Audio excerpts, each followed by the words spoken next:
Hello, my name is Gunther Meyer and I'm currently here in Pécs in Hungary to meet with Attila Varga and Norbert Szabo. In this video I will talk to Attila about their contribution to the Ursa Summer School 2018 in Bratislava, about the importance of models in policy assessment and particularly the use of spatial CGE models. In separate videos, Norbert will introduce GAMS, a computer program frequently used for CGE modeling. Moreover, he will demonstrate how to set up and calibrate a simple spatial CGE model and show how to use it for policy assessment. The links to these videos can be found in the description below and at the end of this video. But now, let's meet Attila Varga. As you know, that was a summer school with very good students involved, and my topic was about regional economic impact modeling with a specific focus on cohesion, European cohesion policy. And the two main focuses of this presentation was that first I wanted to argue for the necessity of policy impact modeling in designing policies like infrastructure development or R&D support and similar issues which are common in European cohesion policy. You know, and everyone knows that billions of euros are spent, or billions of dollars, or other currencies are spent every year on regional development. Governments put money in R&D, in infrastructure, in education, and the only way we can have an idea about the effect of this money on the regional economy and also the national economy is by applying economic models. So I argued for the importance of economic models in ex ante and ex post evaluations, before the policy and after the policy, because I think it is important. The second focus was that in the current planning period of the European cohesion policy, we have a new instrument which is called smart specialization. It's a new, novel instrument for innovation-based economic development, supporting the development of a region based on innovations.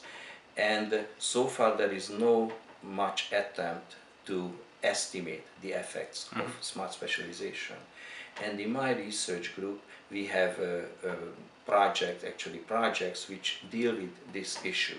So I explained the challenges to the students, and I also showed some results of our estimations. We used the GMR Europe model, which have been frequently used in other purposes. And I think the students had a good reaction. Before the policy, there could be some alternatives. Okay, for this region, for example, I live in Pécs in Hungary. The policy could focus on the university and says, okay, there are wonderful research projects, and these projects might lead to innovation. So let's support some research at the university. Or the other one might be that, okay, instead of that, we should just build another highway or extend the airport in the city. So you know, there are alternatives, and with economic models we could say something about, okay, if you put this 10 billion euros to the airport, this is what you most probably get out over like 20 years from now, and the university might produce some other streams of results in the sense of GDP, in the sense of employment, income, and other, results. And people usually, when they think about impact evaluation, they think about project level impact evaluation. So this is what the firm got, 1 million euro, and as a result of this support from the government, they hired 10 people this year, but this is only the project, and we should understand that the projects have some spillover effects. The firms are in connection with other firms, that they order goods from other firms, and once people are employed in the region, they spend money. There are income multiplier effects in the region and out of the region. So it's much more complicated. So these complicated issues could be treated with economic models. CG models are frequently used impact estimation tools. There are others. There are economic models, there are DSG models. So CG models are one type of the tools. In our GMR model, we integrate a spatial CG model. Why did we do that? There are a couple of issues.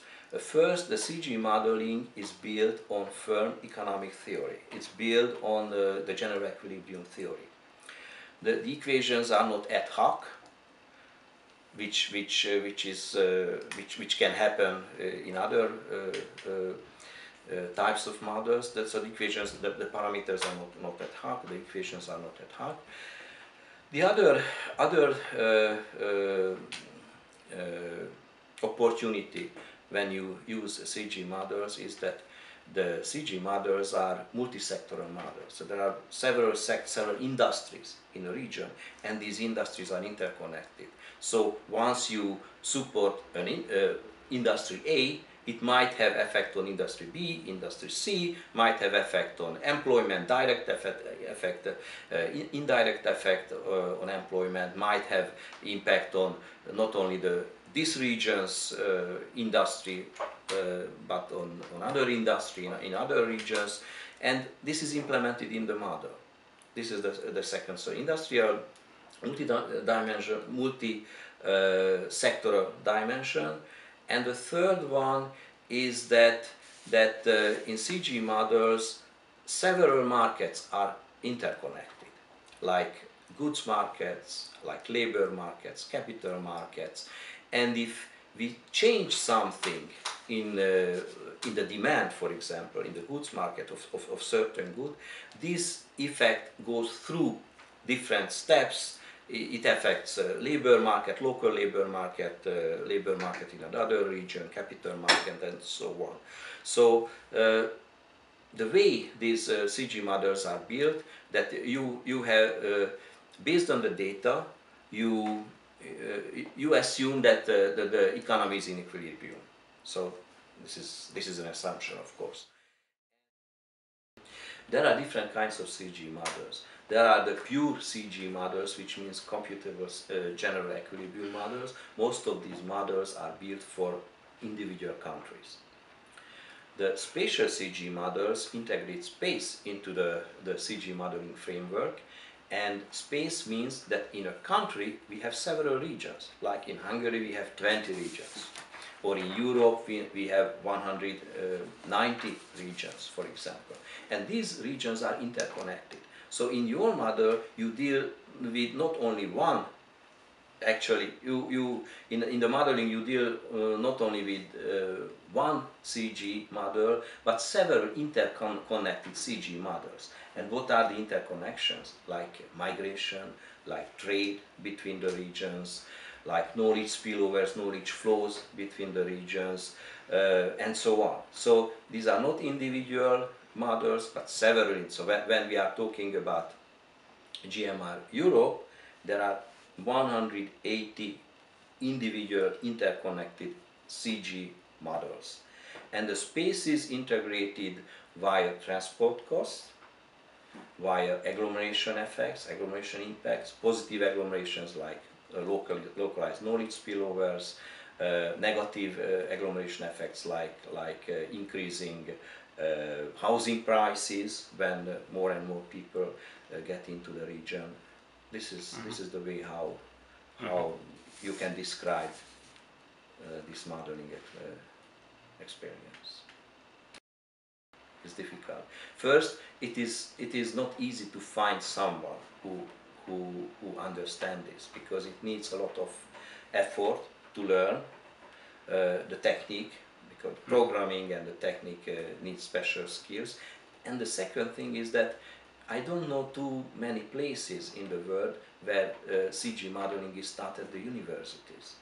We have a master's program where we have one semester CG teaching, but not many all over the world. So if you want someone, or if you have a colleague like Norbert, who will talk later on, you have to find a way for him to learn. So I sent Norbert to several places all over the world where CG courses at different level were taught. So it's not easy. But even if you have the theoretical knowledge from such a courses, it's not enough.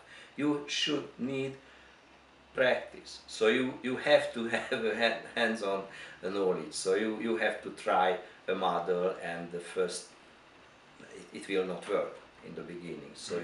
So practice, learning by doing. This is how you go further.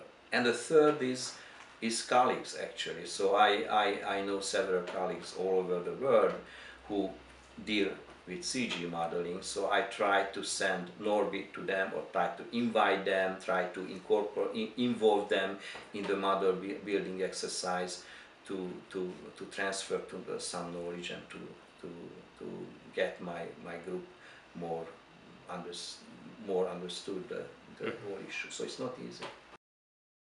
Most of the people use GAMS software. We also have CG models which run under MATLAB, so there are different possibilities. But most popular is the GAMS, because it's directly built for such kind of computations.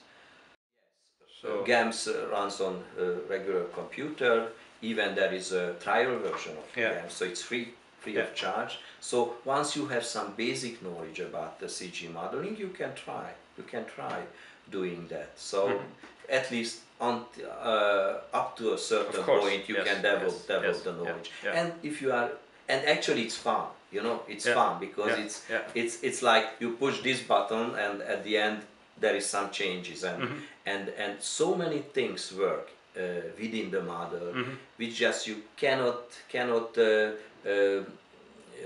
think over with your mind. So in that sense, computers are more intelligent than a person. You know, these interconnections, as I mentioned, interconnections of sectors, industries, regions.